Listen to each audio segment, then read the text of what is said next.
रहीम dear student अस्सलाम वालेकुम। आज मैं इंशाल्लाह आपको क्लास 9th का सेकंड चैप्टर जिसका नाम है स्ट्रक्चर ऑफ एटम आज मैं पढ़ाऊँगा। स्ट्रक्चर ऑफ एटम से क्या मुराद है? स्ट्रक्चर से मुराद है साख्त, शक्ल व सूरत, जिसामत। स्ट्रक्चर ऑफ एटम, इस चैप्टर में हम एटम के स्ट्रक्चर के बारे में डिस्कस करेंगे। स्ट्रक्चर से मुराद चूँकि जिसामत है, साख्त है, शक्ल व सूरत है। तो मिसाल के तौर पर जब हम कहते हैं कि चेयर, तो चेयर का स्ट्रक्चर जो है हमारे जहन में इसका इमेज जो है बन जाता है। अगर हमें कोई टेबल के बारे में बताता है तो टेबल का इमेज हमारे दिमाग में बन जाता है। इस तरह के अगर कार, रेलगाड़ी, हवाई जहाज़, ये जितने भी टर्म्स हैं, जब लोग उसके बारे में पूछते हैं तो वो चीज़ हमारे जहन में डायरेक्टली उसका इमेज बन जाता है। अब एटम का स्ट्रक्चर, आजकल हमें अगर कोई बताएं कि एटम का स्ट्रक्चर कैसा है तो इसका इमेज भी हमारे जहन में बन जाता है। लेकिन ये बात याद रखिए कि आज से ठीक 200 साल पहले लोग जो है इस बारे में कुछ भी नहीं जानते थे, और मीन्स बिफोर 1808 लोगों का इस बारे में कोई तस्वर नहीं था। लेकिन 1808 में सबसे पहले जो साइंटिस्ट है, जो केमिस्ट है, वो डाल्टन्स हैं। डाल्टन्स ने सबसे पहले एटॉमिक थ्योरी पेश की। इस थ्योरी में डाल्टन्स ने एटम्स के बारे में जो इंकिशाफात किए और मैटर के बारे में जो इंकिशाफात की, तो उन्होंने साइंटिस्ट के जहन में बहुत कुछ डाला।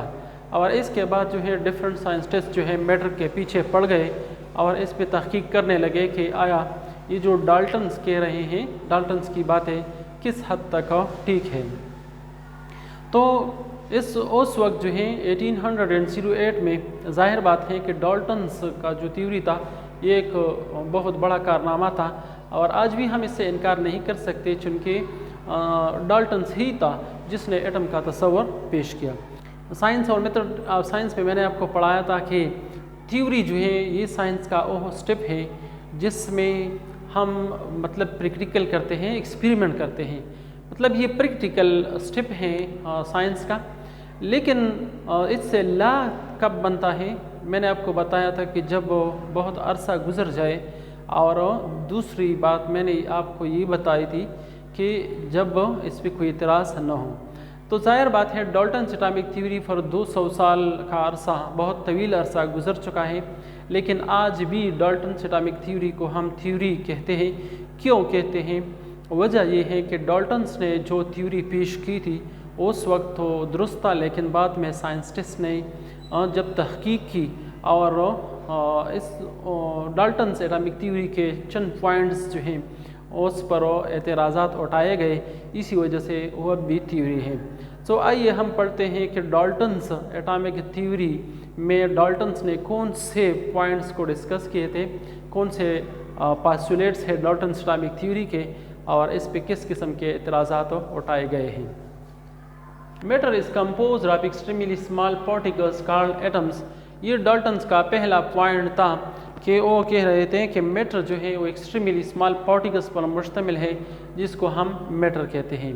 लेकिन आज जो है ये पॉइंट्स ठीक नहीं है। इस पर एतराज़ ये है कि atom is not an extremely small particles because atoms compose of more than 100 सब पार्टिकल्स इन विच हम कह रहे हैं कि the basic or the fundamental particles are the neutron, proton and electrons.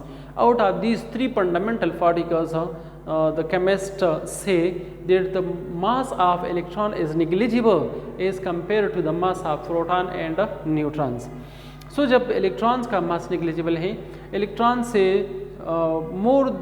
Electron से मोर देन 100 पार्टिकल्स जो हैं वो छोटे हैं इस एटम में, जो कि अभी तक जो हैं वो हमारे सामने नहीं आए हैं। तो फिर जाहिर बात है कि एटम जो है एक्सट्रीमली स्मॉल पार्टिकल्स नहीं है, बल्कि इसमें और भी पार्टिकल और भी छोटे छोटे ज़र्रों से पार्टिकल्स से ये बना हुआ एक बेसिक यूनिट है। अच्छा, सो इस पे ये इतराज़ है। दूसरा पॉइंट उसका ये है, atom is an indivisible particle.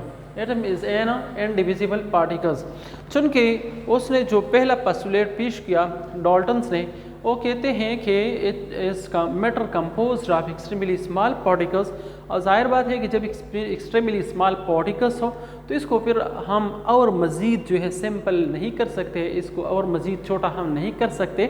जब कोई चीज़ किसी चीज़ से बना ना हो, मतलब इतना छोटा हो, तो फिर जाहिर बात है हम इसमें किस तरह डिविजिबिलिटी लाएंगे। लेकिन जिस तरह के पहले पॉइंट के लिए मैंने बताया कि now this point is also not exact, not accurate, because atom is a divisible particles and it is composed of more than 100 particles, in which the basic or fundamental particles are the electron, proton and neutron. So इस point पे भी इस किस्म के एतराज़ात उठाए गए। Dalton atomic theory का जो तीसरा पॉइंट है, यहाँ पे वो कह रहे हैं कि एटम्स के neither be created and nor destroyed। Atom को न तो पैदा किया जा सकता है, मतलब न बनाया जा सकता है। इंसान की बस की बात ये नहीं है कि वो एटम्स को क्रिएट करे, वो इसको बनाए, और न इसको डिस्ट्रॉय कर सकता है। सो इसको वो कहते हैं कि न क्रिएट कर सकता है, मतलब न बना सकता है, और न एटम को तबाह कर सकता है। लेकिन अब क्या है, ये तो उसका पॉइंट है। इस पे जो इतराज़ात अब हो रहे हैं वो क्या है, वो इतराज़ात ये हैं कि now atoms can neither be created की बात नहीं है, चूँकि आजकल जो है इंसान आर्टिफिशियली अनासिर बनाते हैं। फॉर एग्ज़ाम्पल ये बोरियम्स हैं, ये आर्टिफिशियल एलिमेंट हैं, और ये सीबोर्जियम्स है, इसी तरह के अक्टियम्स वगैरह बहुत सारे अनासिर आजकल इस तरह है जिसको हम आर्टिफिशियली जो है वो प्रिपेयर करते हैं, मतलब हम क्रिएट करते हैं, हम बनाते हैं। और इस पॉइंट का जो दूसरा हिस्सा है वो कह रहे हैं कि एटम्स के neither be created nor destroyed, मतलब न तबाह किया जा सकता है। लेकिन आजकल हम देखते हैं कि एटम को तबाह भी किया जा सकता है। ये ऑलरेडी एटम का इमेज है जिसमें एटम को तबाह करते हुए ये तस्वीर हम देख सकते हैं, मतलब जिसको हम एटॉमिक बम कहते हैं, और एटॉमिक बम में जो है इसका एक्सप्लोजन होता है। सो एटम्स कैन बी डिस्ट्रॉयड। सो इस पॉइंट पे भी ये इतराज़ अब है। इसी वजह से हम कहते हैं कि डाल्टन एटॉमिक थ्योरी अभी तक थ्योरी है। इसी तरह के एक और पॉइंट है डाल्टन एटॉमिक थ्योरी का, atoms of the particular elements are identicals in all respect. Atoms जो हैं वो पर्टिकुलर एलिमेंट्स के हर लिहाज से एक जैसे होते हैं, आई shape, size, mass, but different from those of the other elements. तो ये बात तो ठीक है कि according to the Dalton atomic theory जो कह रहे हैं कि elements composed of identical atoms, तो आज भी हम कह रहे हैं। लेकिन उसके जिस पॉइंट पे यहाँ पे जिस चीज़ पे इतराज़ है वो ये है कि वो कह रहे हैं कि शेप, साइज़ और मास के लिहाज से भी, डेंसिटी के लिहाज से भी यकसा होंगे। तो अब इस पॉइंट पे इतराज़ है, चूँकि आइसोटोप्स की डिस्कवरी हो गई तो डाल्टन्स के इस पॉइंट्स जो हैं इस पर भी इतराज़ उठाया गया कि atoms of a particular element of same elements may have same mass or may not be। For example different isotopes हैं, हाइड्रोजन के आइसोटोप्स हैं, हाइड्रोजन हम लिखते हैं हाइड्रोजन 1, 2 एंड 3। इस तरह के हम कार्बन के आइसोटोप्स लिखते हैं कार्बन 12, 13 एंड 14। इस तरह ऑक्सीजन की भी आइसोटोप्स हैं, डिफरेंट एटम्स के आइसोटोप्स हैं। टिन है, टिन के 10 आइसोटोप्स हैं। सो वो मास के लिहाज से एक दूसरे से मुख्तलिफ हैं। तो इस पॉइंट पर भी इतराज़ उठाया गया है। और इसी तरह के डाल्टन एटॉमिक थ्योरी का जो और पॉइंट है वो कह रहे हैं कि the atoms combines with each others in a small whole numbers ratio to form compounds. एक दूसरे के साथ एक सादा रेशो में, एक सादा तनासब से आपस में मिलते हैं और वो कंपाउंड्स बनाते हैं। तो डाल्टन उस वक्त जो है वो सिंपल कंपाउंड्स के बारे में जानते थे, इसी वजह से उसने कहा कि the atoms combines with each others in small whole numbers, मतलब स्मॉल होल नंबर्स में एक दूसरे के साथ कंबाइंस हो जाते हैं, मतलब कम्प्लेक्स या लार्ज होल नंबर्स में नहीं। लेकिन आजकल इस पॉइंट पे भी इतराज़ किया जा रहा है, चूँकि हम ये देखते हैं कि ये प्लास्टिक का एक मॉलिक्यूल्स है और ये भी फुल नहीं है, मतलब ये मॉलिक्यूल्स जो हैं इसके साथ और भी ब्रांचेस हैं। सो ये फ्लस्ट का जो एक मालिक्यूल्स है हम देख रहे हैं कि ये बहुत कम्प्लेक्स मालिक्यूल्स है and it is not composed of simples, it is not compose of a simple whole ratio. मतलब ऑलरेडी हम जानते हैं कि फ्लस्ट का एक मालिक्यूल्स जो है वो मोर देन 10,000 कार्बन पर मुश्तमिल है, मोर देन 10,000 कार्बन पर मुश्तमिल है। तो यहाँ पे जो मालिक्यूल्स नज़र आ रहा है ये प्लास्टिक का मालिक्यूल्स है जो कि सिंपल्स होल रेशो पे नहीं बना है। सो इस पॉइंट पे भी उसका इतराज़ है। इसी वजह से डाल्टन्स एटॉमिक थ्योरी ला नहीं बनी अभी तक थ्योरी है। और उसका जो आखिरी पॉइंट्स है डाल्टन्स एटॉमिक थ्योरी का, जो कह रहे हैं कि all chemical reactions are due to combinations or separations of atoms. जितने भी केमिकल रिएक्शंस हो रहे हैं होते हैं वो ड्यू टू केमिकल कम्बिनेशन से या केमिकल सेपरेशन से होते हैं। तो यही पॉइंट आज भी दुरुस्त है कि हाँ केमिकल्स रिएक्शंस का चूँकि हम डिफिनेशंस करते हैं कि the old bond breaking and new bond formation is called chemicals reactions.